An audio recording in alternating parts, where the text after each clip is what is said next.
बिहार में आए दिन चोरी, डकैती, लूटपाट और हत्या जैसे संगीन अपराधों की सूची को अगर देखा जाए तो बिहार में फिर से एक बार जंगल राज की ओर लौट रहा है।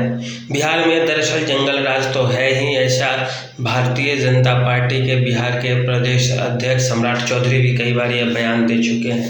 वर्तमान आंकड़ों पर गौर करें तो बिहार में कोई ऐसा दिन नहीं है जहां पे 15 से 20 मर्डर नहीं होते होंगे। इतने तो कई सारे यूरोपीय देशों को एक साथ मिलाया जाए तब जाकर कहीं गोली से मरने वाले लोगों की संख्या इतनी ज़्यादा होगी। बिहार के मुख्यमंत्री नीतीश कुमार इस पर थोड़ा भी चिंतित नहीं है। वे सारा चीज़ केवल पुलिस महकमे के हाथों में छोड़कर इधर उधर अपने खुद प्रधानमंत्री पद की दावेदारी को मजबूत कर रहे हैं और प्रधानमंत्री बनने की फिराक में इधर से उधर घूम रहे हैं। उनका एक ही मुख्य मकसद रह गया है कि किसी तरह प्रधानमंत्री नरेंद्र मोदी को घेरो, भारतीय जनता पार्टी को घेरो, उनके कार्यकर्ताओं पर लाठी डंडे चलवाओ और इसी तरह वे अपने काम में लगे हुए हैं। उन्हें बिहार की जनता कैसे रह रही है, नहीं रह रही है, उससे उन्हें कोई मतलब रह ही नहीं गया। बात गठबंधन की है तो तेजस्वी यादव भी यादव वोट बैंक की तो अच्छी राजनीति करते हैं और यादवों के मसीहा समझे जाते हैं कि मैं आप ही का रक्षक हूँ। और उन्हीं के सरकार में कुछ दिन पहले भागलपुर में पप्पू यादव की गोली मारकर हत्या कर दी जाती है। उसके बाद दरोगा नंद किशोर यादव की मुठभेड़ के दौरान या किस तरह से बोले, चूँकि पुलिस तो एक भी गोली चलाई नहीं घटनास्थल पे, तो पशु तस्करों के द्वारा दरोगा नंद किशोर यादव के आंख में गोली मार दी जाती है। मुठभेड़ हुआ होता तो इधर उधर कहीं लगता है या पुलिस भी चलाती गोली, तब इधर से मान लिया जाता कि चलो, लेकिन ये तो तस्करी में तस्कर घात लगाकर बैठे थे और उनके ऊपर गोलियों की बौछार किए होंगे, तभी तो जाकर उनकी हत्या हुई होगी। और वो तो और छोड़िए, आज और या कल की घटना है विमल कुमार यादव जो अररिया में दैनिक जागरण के पत्रकार थे, उन्हें घर पे जाकर गोली मार दी गई।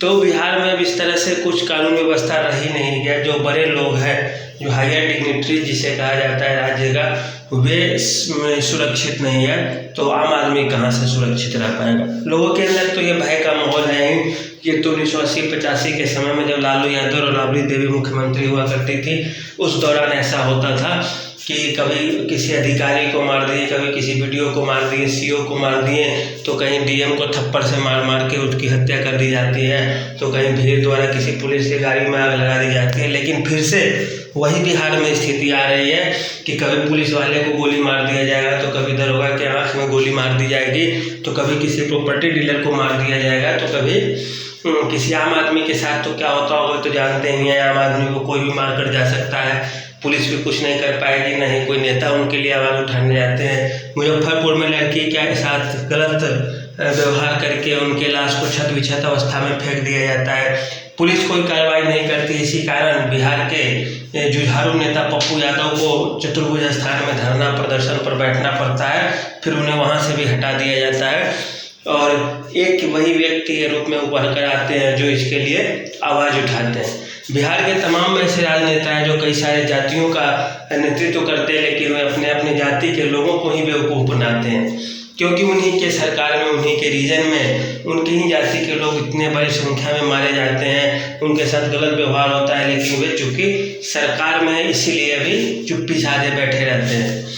विपक्ष भी क्या करे, विपक्ष भी इधर से उधर यदि कोई आवाज़ उठाता है तो सत्ता पक्ष तुरंत बोल उठेगी, देखिए आपका राज्य पंजाब में है, आपका राज्य उत्तर प्रदेश में है, वहाँ भी हत्याएं हो रही है, हमारे यहाँ हुआ तो क्या इसमें विरोध है। पुलिस अपना काम करे, पुलिस अपना काम नहीं करती है अच्छे से जब तक कि शीर्ष नेतृत्व का उस पर दबाव नहीं हो।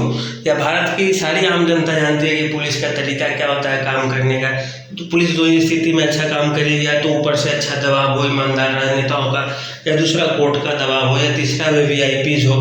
तो सारे लोग तो वीआईपी देश में होते नहीं, और ऊपर से यदि दबाव नहीं होगा, कोर्ट सब लोग जा नहीं सकते अच्छे से, तो ऐसे में आम आदमी भारत का कैसे सुरक्षित रहेगा, एक बड़ा सवालिया निशान खड़ा होता है। बिहार के विपक्ष की बात करें तो अभी भारतीय जनता पार्टी और चिराग पासवान ये दोनों नेतृत्व कर रहे हैं। इसका उपेंद्र कुशवाहा और जीतन राम मांझी भी है, वे सब मिलकर सरकार की नीतियों की आलोचना करते हैं। लेकिन बिहार सरकार जो भी माननीय मुख्यमंत्री नीतीश कुमार और तेजस्वी यादव के नेतृत्व में चल रही है, उन्हें तो बस 2024 का लोकसभा चुनाव दिख रहा है, जहाँ कैसे प्रधानमंत्री को रोका जाए, कैसे गृह मंत्री को रोका जाए। बिहार की जनता भले भूख से मर जाए, बिहार की जनता भले गोली से मरती रहे, बिहार की जनता भले ही सूखा की चपेट में हो, लेकिन राज्य सरकार को इससे कोई मतलब नहीं है।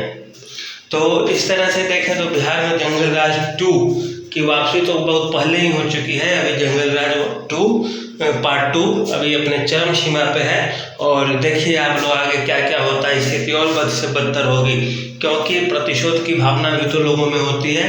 जैसे उसने हमें मारा तो हम भी उसको नुकसान पहुंचाएंगे या परेशान करेंगे। तो इस तरह से स्थिति और दिनों दिन खराब होती चली जाएगी बिहार में। बिहार के व्यवसायी तबके के लिए या शिक्षित समाज के लिए, सभ्य समाज के लिए अब बिहार में रहना काफ़ी दुस्सवार हो जाएगा और काफ़ी चुनौती भरा होगा। देखिए प्रशासन और शीर्ष नेतृत्व, राजनीतिक नेतृत्व क्या निर्णय लेता है। बिहार को जाति पाति की राजनीति, धर्म मजहब की राजनीति से ऊपर उठकर एक अच्छे प्रशासनिक संरचना वाला राज्य बनने के लिए लोगों को ही आगे आना होगा, तभी जाकर कोई बात बन सकती है, अन्यथा कोई उपाय नहीं है। तो देखिए अभी बिहार की जो वर्तमान जदयू और राजद की सरकार है पूरी तरह से विफल रही है, नाकाम होती दिख रही है। तो आम लोगों में इसके प्रति रोष भी पैदा हो रहा है और हो सकता है बहुत जल्दी ही सरकार के खिलाफ आक्रोश बनती चली जाए और सरकार को खुद इस्तीफा देना पड़े, यानी नीतीश कुमार को अपना गठबंधन तोड़कर या खुद से इस्तीफा देकर वैचारिक रूप से बिहार में फिर से चुनाव कराने की नौबत आ जाए। तो यही रहा, कुल मिलाकर कैसा लगा आप लोग हमें बताइएगा कमेंट सेक्शन में और हमारे चैनल को सब्सक्राइब कीजिएगा, जिससे हमें ज़्यादा हिम्मत मिलेगा। धन्यवाद।